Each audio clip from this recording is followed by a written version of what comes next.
বাহে কলিমুদ্দিন চাচা, বাহে কলিমুদ্দিন চাচা বাড়িতে আছো? কে রে, তুমি কে? হ্যাঁ, আমি বাড়িতে আছি চাচা, আমি টগর আলী।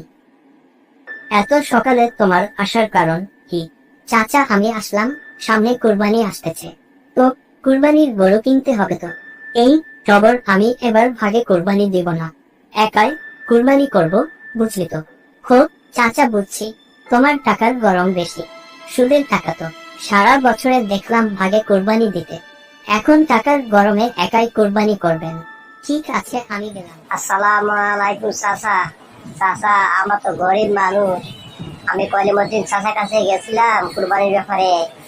চাচাকে বললাম, চাচা তো একাই কুরবানি দিবে, এখন আমরা কি করবো চাচা? আরে আমি তো জানি, আগে থেকে জানি আমি যে কলিমুদ্দিন সুদারু, 1200 টাকা লাভ নেয়, টাকার গরম বেশি, ও এবার একাই কুরবানি দিবে।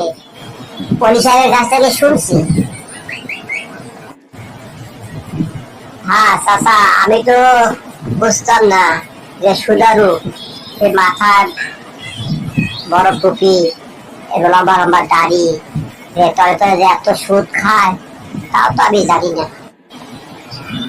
হ্যাঁ টগর আলী, আমি জানি যে সে একজন সুদারু, তার মাথায় টুপি, লম্বা লম্বা দাড়ি, এটা একটা সাইনবোর্ড, মানুষ দেখানো।